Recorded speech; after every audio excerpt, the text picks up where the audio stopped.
হিপিপুরে না এটা বন্ধুরা গাইস আমাদের ক্লাবের ছাড়া আমাদের ক্লাবের একটা লাইভে এলাম এবার লাইভে এলাম এই কারণেই যে আমাদের সুদান সংঘের তরফ থেকে আমরা গর্বিত যে আমাদের যে পেয়েছি একটা সামাজিক দায়বদ্ধতা থাকে গর্বিত বাঙালি সেই দায়বদ্ধতা হ্যাঁ রনককে পেয়েছি তাহলে বললাম আমরা গর্বিত বাঙালি সেই দায়বদ্ধতা থেকে আমরা বিভিন্ন রকম সামাজিক কাজ করে থাকি। ভালো হয়েছে তো প্রোগ্রাম।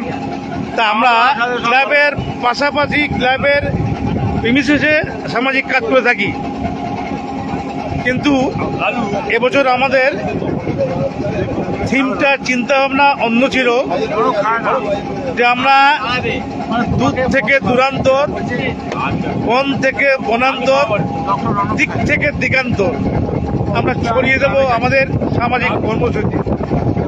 সেই সামাজিক কর্মসূচি নিয়ে আমরা আচ্ছা আমি তো ফোন কেমন যাই ব্যাগ কেমন যাই সরি ফোন আমরা সেই সামাজিক কর্মসূচি ছড়িয়ে দিয়েছি এই গোসবা অঞ্চলের চণ্ডীপুর গ্রামে। বিভিন্ন রকম মেডিকেল টিম, এই দিলীপ দা, এই আমাদের ডাক্তারবাবু, আমাদের পরিতোষ, আরও সব ডাক্তাররা আছেন, ওনারা এসছেন। আমাদের বলছিলাম না যে আমাদের এবার পরিষেবা দিক থেকে দিগান্তর, বন থেকে বনান্তর আমরা ছড়িয়ে দেব। আমরা ক্লাব প্রিমিসেসের সামাজিক কর্মসূচি পরিচিত থাকবেই, তার পাশাপাশি দূর এরিয়ায়, দূর রুরাল এরিয়ায় যেখানে মানুষ অবহেলিত, বাঞ্ছিত, যারা মানুষ মানে খেটে খায়, দিন আনে খেটে খায় যারা মানুষ, তাদেরকে আমরা পরিষেবা দেওয়ার জন্য এইসব ডাক্তারদের আমরা শরণাপন্ন হয়েছি এবং এই ডাক্তাররাই আমাদের আজকে সাপোর্ট দিয়েছে বিভিন্ন রকমভাবে। ইনি হচ্ছে মেডিসিনের ডাক্তার, ওইখানে চোখের ডাক্তার, উনি হচ্ছে চাইল্ড স্পেশালিস্ট, আরও সবাই আছে। হ্যাঁ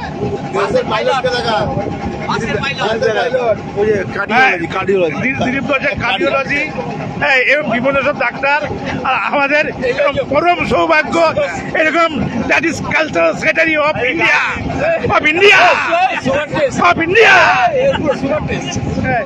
সুগারের ডাক্তার। আমরা প্রমোটার, এটাই বিভিন্ন রকম হেল্প করেছে প্রমোটার তপন পোদ্দার, বিভিন্ন রকম হেল্প করেছে আর্থিক, শারীরিক, জল দিয়ে বিভিন্ন রকম সুবিধা। আনবিলিভেবল, অপ্রত্যাশিত, অকল্পনীয়, আমরা ভাবতে পারি না তার কাছ থেকে আমরা এই জিনিস পাবো। যাই হোক, আমরা পরবর্তীকালে আরো ইচ্ছা আছে পরের বছর আমরা আসবো, ব্যাপকভাবে তৈরি হয়ে আসবো, আরো মেডিসিন, আরো বিভিন্ন ডিপার্টমেন্টের ডাক্তার নিয়ে আসবো। আমরা আরো অনেক কিছু এসেছি, আরো ভালো ভালো জিনিস ডাক্তার নিয়ে আসবো করে আমরা চেষ্টা করব আরো সাফল্য মনে করা যায়। আরেকবার ডিসচার্জ পরিজন সংঘ, ডিসচার্জ পরিজন সংঘ, চলো গুড নাইট। ও বাবা বক্তব্য চলে এলাম, বা চলো বন্ধুরা বক্তব্য চলে এলাম। এইবার আমরা যাবো বাসে, ঠিক আছে চলো। হ্যাঁ বাসের পাইলট, হ্যাঁ তোমরা আমাদের নিয়ে এসছো, তোমরা ওইভাবে নিয়ে এসছো আমাদের, এটাই তো বড়। দেখো দেখো দেখো কি প্রাকৃতিক পরিবেশ। হ্যাঁ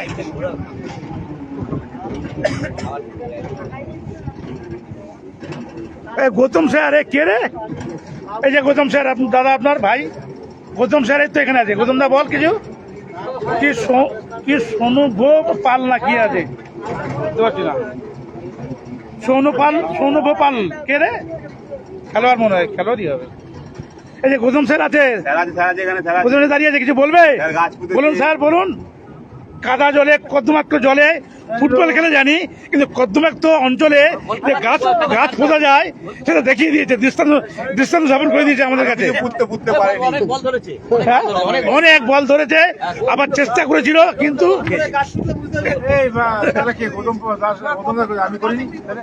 বুঝেছি আমি গৌতম দাসের একজন খেলোয়াড় বন্ধু কি বলছে ও স্যার কি করছে এ গৌতম এই, এ তোর প্লেয়ারই হবে স্যার কি করছে গৌতম বলছে মানে ছেলেটা বলছে এই যে তোমার স্যার দেখো ফুটবল প্লেয়ার তোমার স্যার কি করছে দেখো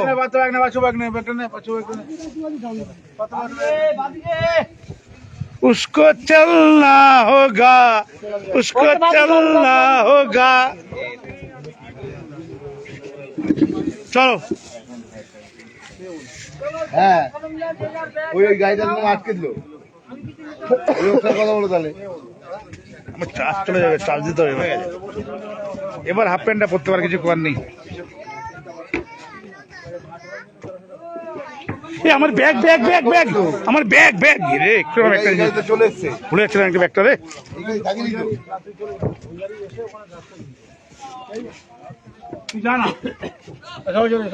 চলো চলো চলো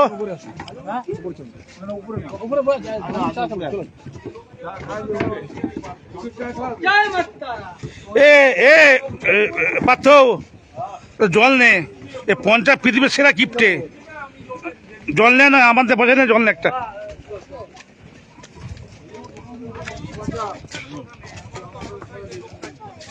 চলো মা গঙ্গা বিদায় দিলাম আবার পরের বছর